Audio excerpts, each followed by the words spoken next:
I never thought someone could betray me so deeply, especially someone who once called me family. Not after everything I gave, not after the loyalty I showed. I'm Blake, 34 years old. I work in logistics for a high-end supply chain firm just outside of Chicago. I've always kept my head down, worked hard, stayed honest.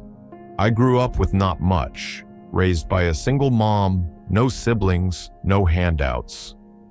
When I first started at Fairview Global Shipping 10 years ago, I was just another kid moving boxes. But then I met Henry Whitaker, the company's vice president. He took a liking to me early on. He told me I reminded him of himself at my age, tough, resourceful, loyal. Over time, he became more than just a boss. He introduced me at meetings as his guy. He invited me to family barbecues. He taught me the ropes of corporate strategy, and when the promotions came, he made sure my name was always on the short list. One night after a holiday event, I drove him home because he'd had too much to drink. In the car, he looked at me and said, "Blake, you're like the son I never had. I hope you know that." It meant everything to me, because I'd never had a father figure. And Henry? He stepped into that role like it was second nature. His real son, Gavin, on the other hand. Gavin was nothing like him, reckless, entitled, arrogant. Gavin had the kind of wealth and comfort that turns ambition into apathy. He only worked at the company because his father forced him to, and even then, he barely showed up. I tried to give him a chance. I did, but every time we worked on something together, Gavin either blew it off or tried to take credit for my work, and I always had to smile through it because he was the boss's son. But I told myself it didn't matter. What mattered was Henry's trust. Until one Monday morning changed everything. That's when I got called into HR. Not by email, not by my manager, by security. And the moment I walked into that room, I knew something was very, very wrong. The HR office felt colder than usual. 3 people were already waiting inside. Aaron from HR, Tom from legal, and a guy I didn't recognize, wearing a navy suit and a clipboard expression. I sat down, trying to stay composed. Aaron started gently. "Blake, we've received some serious allegations regarding internal fraud. We're hoping you can help us make sense of it." Fraud? My heart skipped. Tom slid a folder across the table. Inside, screenshots of transactions, tampered delivery logs, falsified signatures, all tied to my company account. And worst of all, 2 large international shipments rerouted without client approval. My ID was logged on every file, but none of it made sense. I never touched these reports. I'd never even been assigned to those accounts. I looked up and said, "This isn't me. I swear to God, I didn't do this." They exchanged looks like they'd heard that before. Then the suit spoke. "Blake, given your access level and your digital footprint, you're the only one who could have submitted these changes." I was stunned. They were asking me questions like, "Did you ever share your login?" Or, "Could you have been coerced?" But all I could think about was Henry. If anyone could vouch for me, it was him. So I asked, "Has Henry seen this? I need to talk to him." Aaron looked away. "Blake, this came from Henry."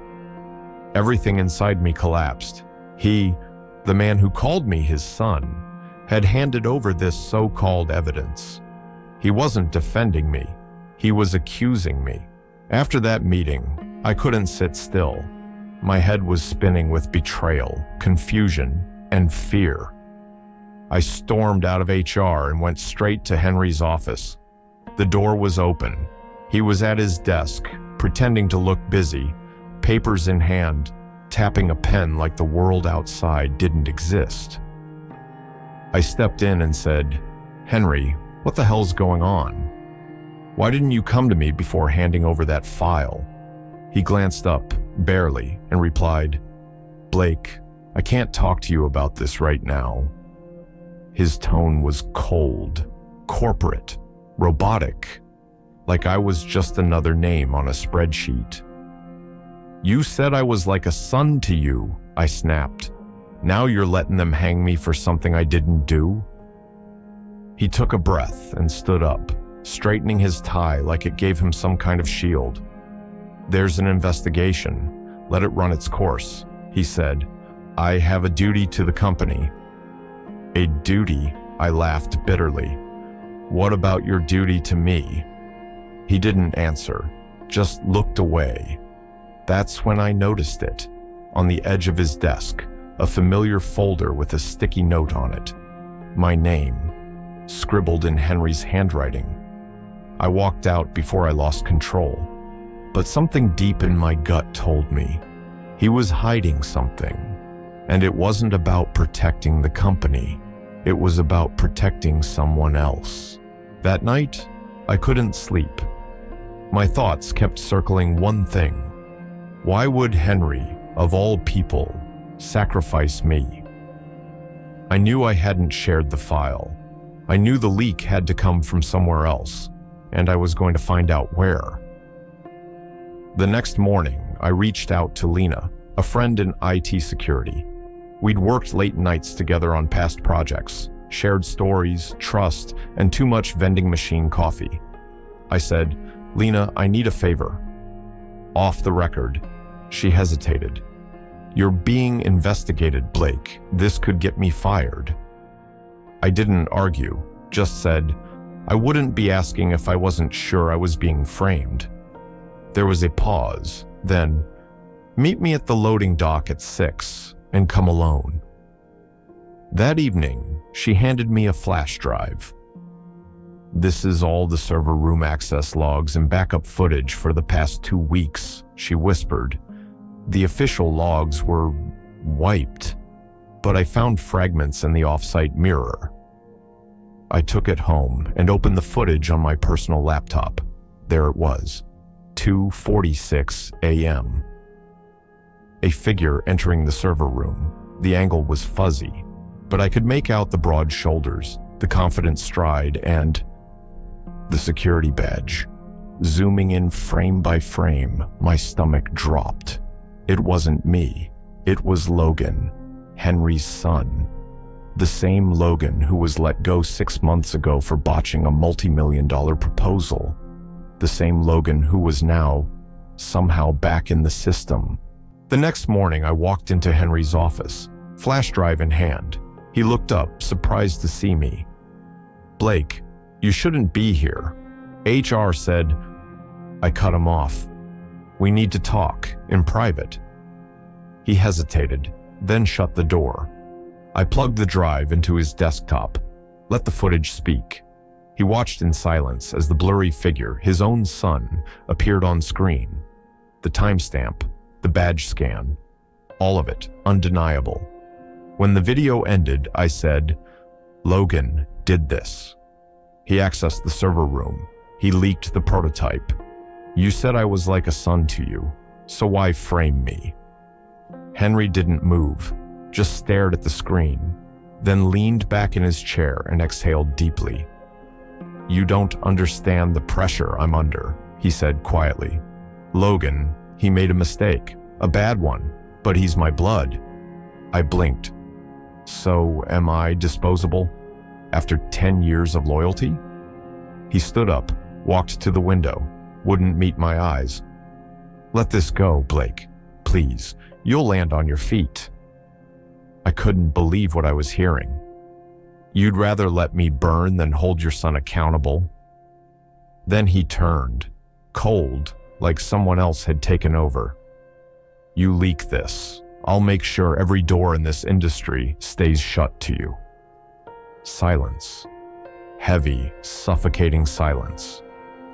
Is that a threat? He didn't answer, just said, You're dismissed. I left the building that day with nothing but my name and the proof on that flash drive. By the end of the week, word had spread that I had voluntarily resigned. No charges, no statements, just quiet exile. Henry had pulled strings, Logan was untouched, and I was radioactive. No one would take my calls. Even friends from inside the company stopped replying. But I still had something, my integrity, and a plan. I moved back to my old apartment in Jersey, lived off savings, and started designing from scratch. Nights became mornings. Drawings turned into blueprints. Blueprints became a prototype, a new idea, a better one, something I could pitch without needing Henry's empire. But I didn't do it alone. A week into my self-imposed rebuild, I got a call from Maya, one of the junior engineers. "I know Logan did it," she said. "I saw him near the server room that night. I didn't say anything, but I want to help." And she did. So did two others who quietly left the company. We became a team. They didn't need to believe me before. They just needed to see. With Maya and the others beside me, we poured ourselves into the new project. Late nights, cheap takeout, and whiteboards covered in sketches. It was like starting over in the best way possible. But I never forgot what had been done to me. We filed a patent. We built a pitch deck. And then we entered it in a startup accelerator in Boston. I didn't expect much, but 2 weeks later, we got accepted. We packed our gear, drove through the night, and pitched our product to a room full of investors. I watched them nod, ask questions, lean in. They saw me, not the version of me that Henry had poisoned. Afterward, one of the investors pulled me aside. "You've got something real here," she said, "and I've heard whispers about your old company. People are starting to ask questions." It wasn't revenge, but it was recognition. Back in New York, things started to unravel for Henry. One of the board members resigned, an internal audit began. And Logan. He disappeared from social media. But I didn't chase it. I stayed focused on what mattered. 6 months later, we launched. We didn't have millions in funding or a massive marketing team, but we had heart, and most importantly, we had integrity. The product gained traction. People started talking. And then, an article dropped in Tech Radar Weekly. Former tech exec rebuilds after betrayal and outpaces his mentor's empire. There it was, my story, told in my words, finally. A few weeks later, I got an email from Henry. "I owe you an apology. I thought I was protecting Logan, but I see now I destroyed the wrong person." I stared at the screen. The man who once stood in front of an audience and called me his adopted son was now reduced to silence, regret, and an apology too late. I never responded. I didn't need closure from him. I gave that to myself. And as I stood in our new office, watching my team celebrate another successful rollout, I realized something. They may have stolen my title, my team, and my peace, but they couldn't steal who I am.